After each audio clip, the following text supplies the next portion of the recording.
When I was a child, people used to ask me what I wanted to be when I grew up.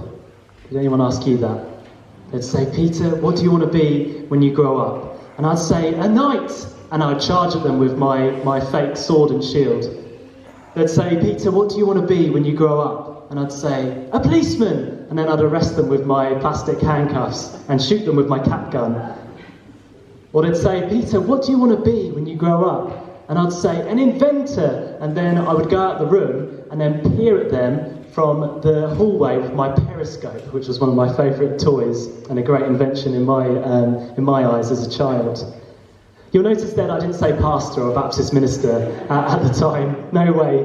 And for some reason it was actually inventor that stuck with me. That's something that I really wanted to be, and I had my periscope. I also had many microscopes and science kits and all sorts of things like that. And I had countless encyclopedias at home, because this was before we had internet in my particular home. And I dreamt of inventing something that would change the world. And I remember staring at my encyclopedias, and I remember seeing the Concorde in the encyclopedia, thinking, wow, a plane that can travel twice the speed of sound. Now that's an amazing invention. I want to do something like that. I want to make something like that. Europe to America in 3.5 hours. Amazing, unbelievable. And probably my favourite book actually growing up was this, it was an encyclopedia, and it was called the Kingfisher Encyclopedia of the Future. It was a really good book. And although it was written 20 years ago, it successfully predicted virtual reality and smartphones and driverless cars, and I was fascinated by this particular book. And I used to daydream and imagine different kinds of gadgets and the difference that they could make to my life. I don't think I would have ever imagined, actually, when I was 5 or 6, that the mobile telephone in my pocket that I have now, 20 years later, is about 10 times, if not more powerful than those big white computers that we had at school at the time.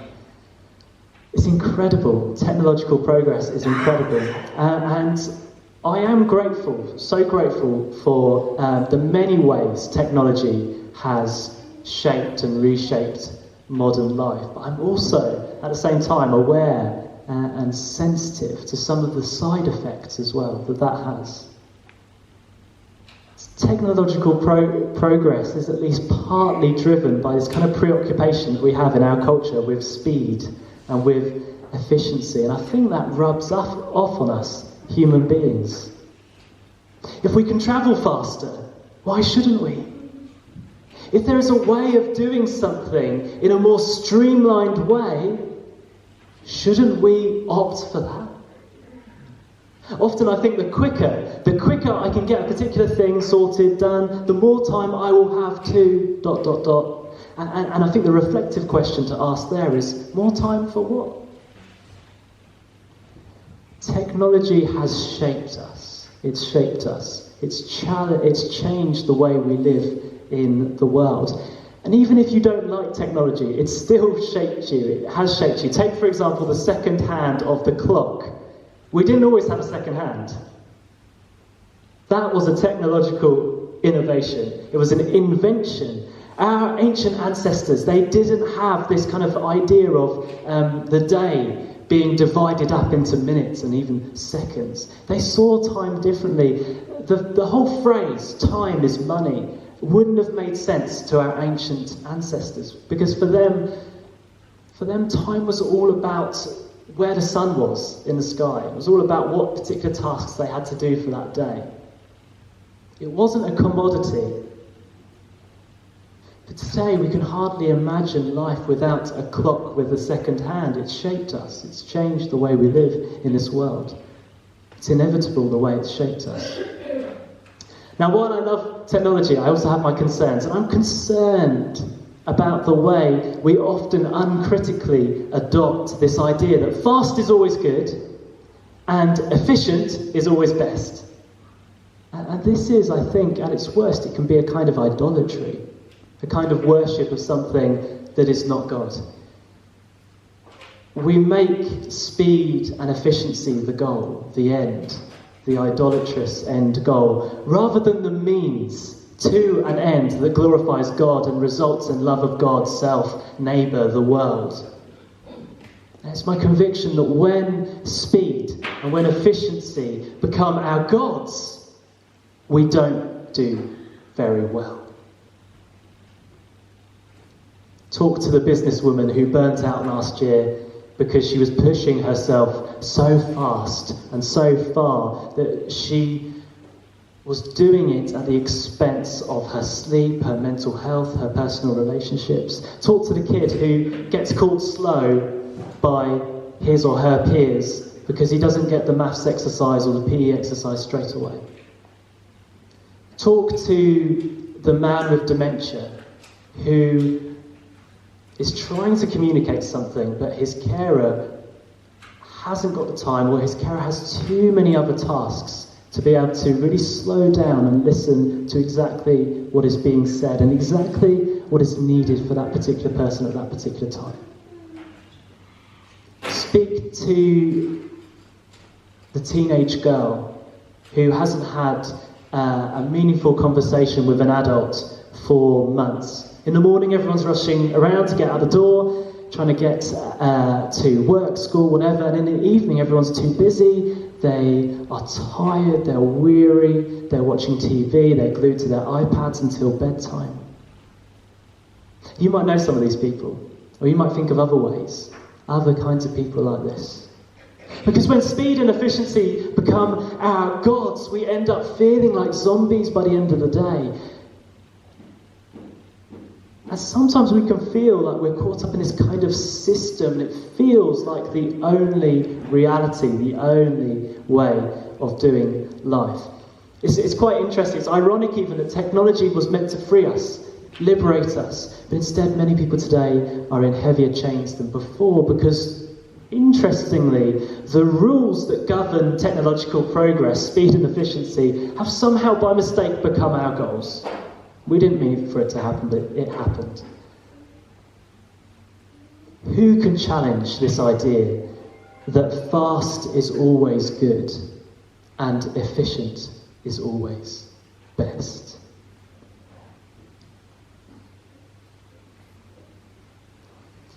Come to me, all you who are weary and burdened. Jesus says, come. Jesus says, come to me. And through those words, he offers his listeners a different way. And this is a different way from the scribes and the Pharisees, who burden people with their weighty interpretations of the law. Jesus says elsewhere in the same gospel how these religious leaders, they don't practice what they preach. They tie up heavy, cumbersome loads and put them on other people's shoulders, but they themselves are not willing to lift a finger to move them. That's what Jesus says. Jesus offers those people who have been loaded up with so much, Jesus offers them an alternative way to the heavy legalism. He says, come to me. In the message version of the Bible, it goes like this: are you tired? Are you worn out? Burned out on religion? Come to me.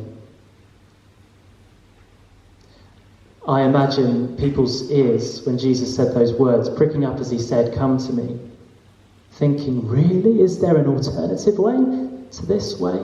And Jesus says, yes, I'll give you rest. He says, take my yoke upon you and learn from me, for I am gentle and humble in heart, and you'll find rest for your souls. For my yoke is easy and my burden is light. And I find it interesting here that Jesus' invitation to rest for your souls, is coupled with the invitation to work, because he says, take up my yoke upon you. And the yoke is like this wooden crosspiece that is fastened over the necks of two animals while they plough or cart things around. So that take my yoke upon you is coupled with that rest. Work and rest, they're two sides of the same coin, not polar opposites. So Jesus is saying, when you work with me, you'll get a real rest. That sounds strange there. When you work with me, you'll get a rest. Because my yoke isn't heavy like the Pharisees and the scribes. It's light. In the Message, this kind of idea is drawn out more. In the Message written by Eugene Peterson, it goes like this: come to me, Get away with me and you'll recover your life. I'll show you how to take a real rest. Walk with me and work with me. Watch how I do it. Learn the unforced rhythms of grace. I won't lay anything heavy or ill-fitting on you. Keep company with me and you'll learn to live freely and lightly. Jesus' invitation for the weary and the burdened is walk with me. Learn those unforced rhythms of grace. And I don't know where you're at this morning. I don't know whether you're feeling weary or whether you're feeling burdened today.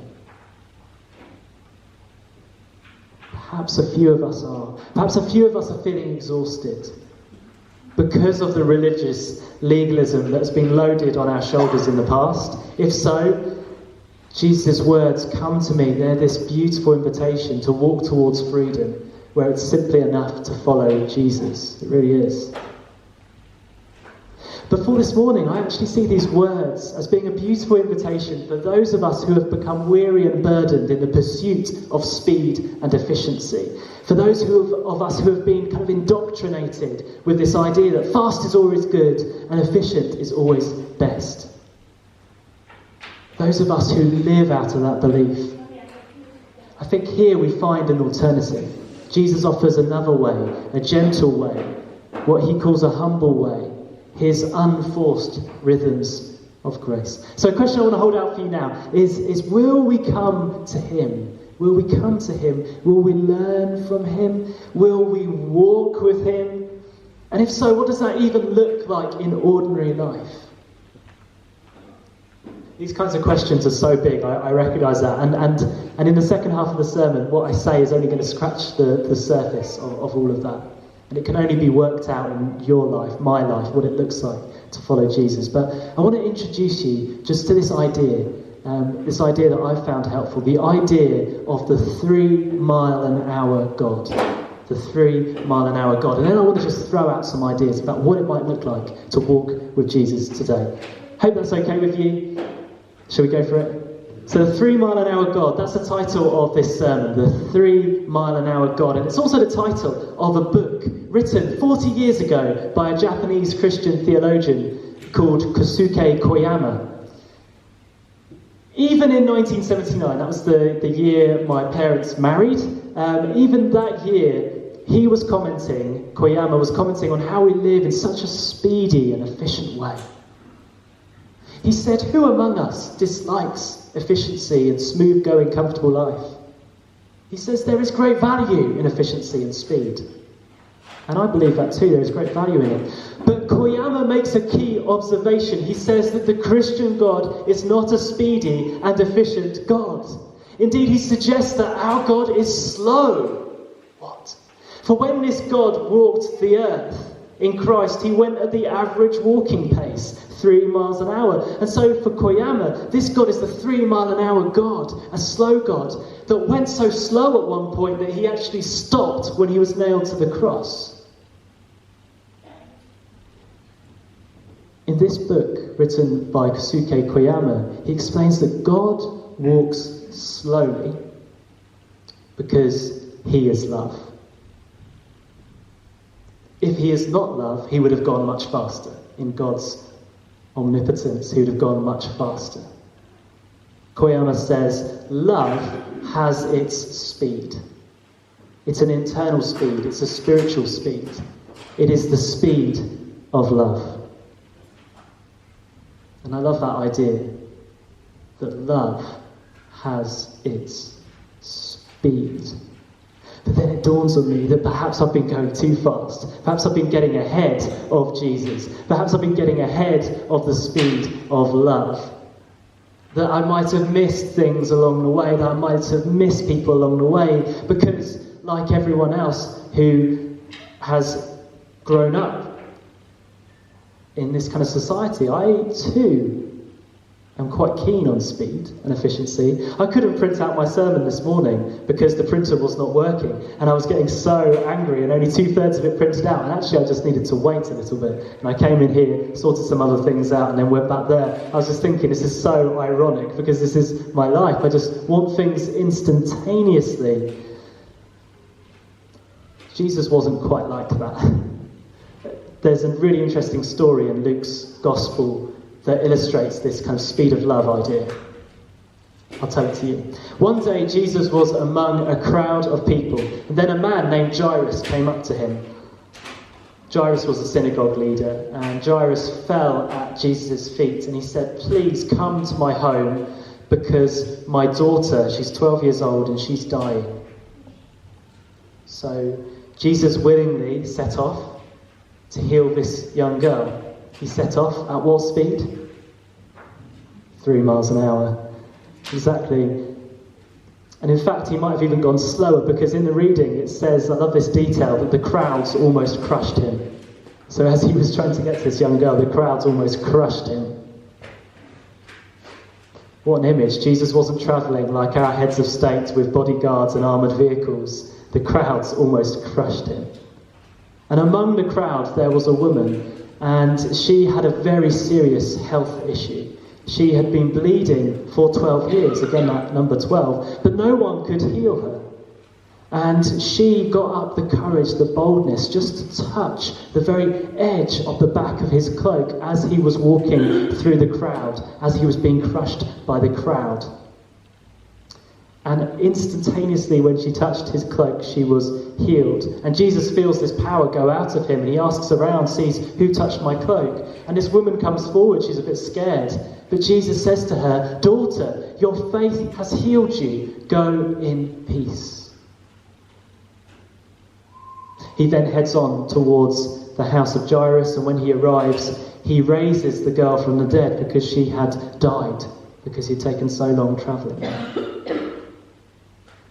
Now, if this story sounds strange to you, welcome to the club. Because we're used to speed and efficiency, there is no speed and efficiency at play in this story. Jesus is, in fact, even slower than we might expect, so much so he was getting crushed by the crowd on his way. But it is for that exact reason that there was time for that woman who was bleeding to touch his cloak. There is time for him to stop and talk to her. With Jesus, there is always time. With Jesus, there is always time for you and you. When we read the Gospels through, we find that Jesus noticed people, and he worked out what needed healing, and he worked out who needed loving, and he worked out who needed teaching and what kind of teaching. He's gentle and humble in heart. His yoke is easy. His burden is light.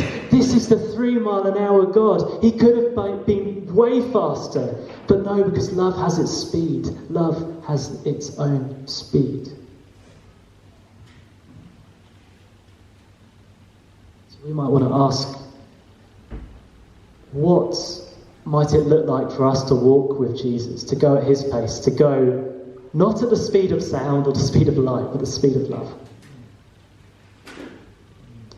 A few random thoughts that came to my mind, and like I say, this has to be worked out in your life.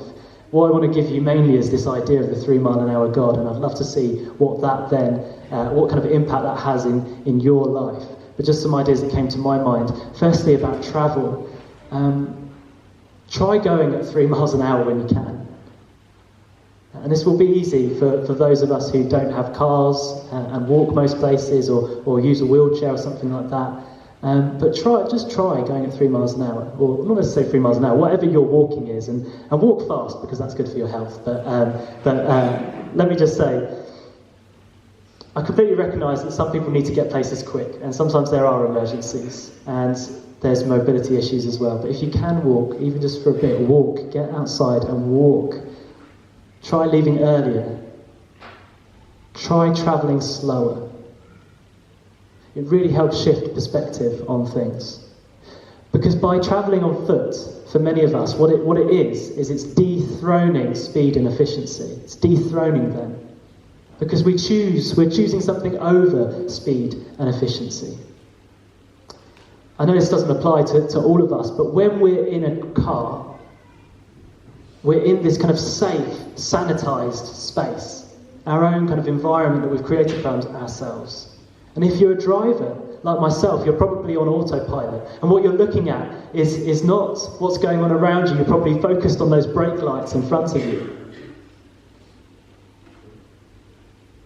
Let me suggest something. It's hard to love a town like Worthing when you only see it through the windscreen of your car. But when we're out of the car, we're exposed to all these other aspects of reality, those sights and sounds and smells that we wouldn't normally notice. We might start noticing the kind of things that Jesus might have noticed.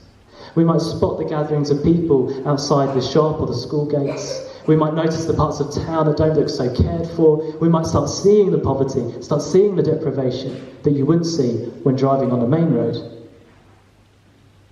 I try to get out in Worthing at least once a day on foot. It helps having a dog because it forces you to. There's no excuses.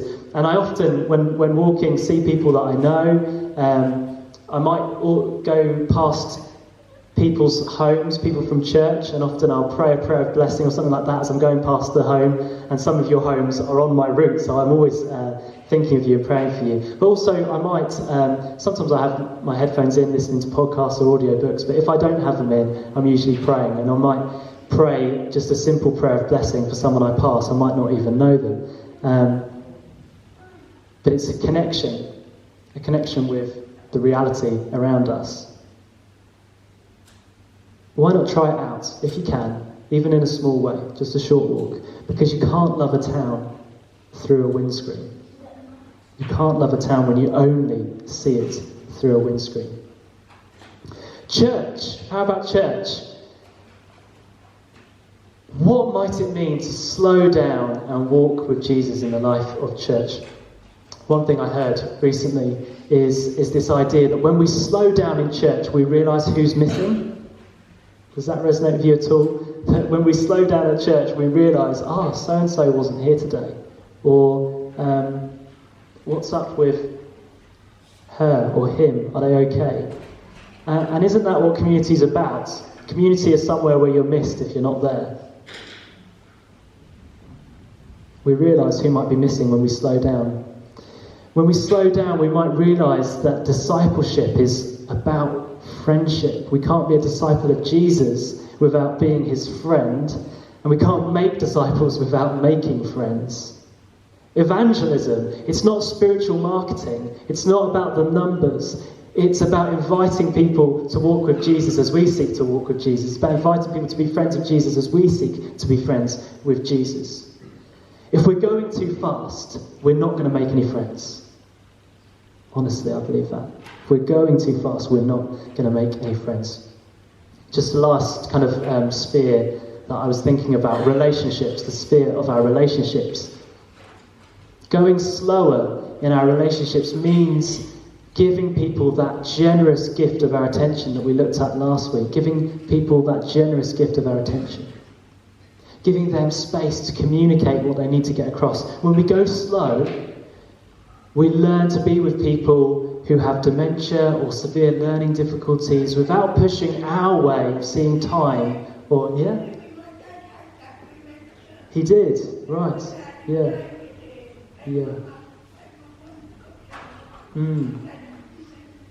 Thank you. Thanks for sharing that.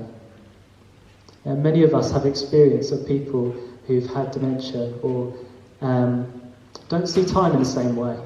And for them, we might need to slow down and be with them in a different way to everyone else. When we slow down, we learn to listen. When we slow down, we give people the opportunity to stop us and interrupt us even. When we go slower in our relationships, we notice people. We're not so self-important that we think our schedule comes first before them. We don't jump to conclusions. We're gentle, we're humble, we always assume the best. It's just a few ideas I'm throwing out there. But again, please, I'd love to see what shape this takes in your life. That's the real precious thing. To draw us together, speed, efficiency, technology are wonderful things, I believe, when they're oriented towards the glory of God and towards the love of God, self, neighbour, and the whole of creation. And I still hope to be an inventor in some sort of way. I still hope that I might invent something wonderful. Goodness knows what that might be. I still hope for that. But I realise that when speed and efficiency become our gods, we burn out. Jesus offers us another way, another pace. He invites us to walk with him at the speed of love. He invites us to rest and work with him with gentleness and humility. He invites us to go slow enough to love our town, our church, our friends, and the most vulnerable people in our society. He invites us to put people, ourselves included, people before speed and efficiency in a radical way. Jesus went at 3 miles an hour so he could be God with us. Let's not get ahead of him. Let's take up his yoke and walk with him. Amen.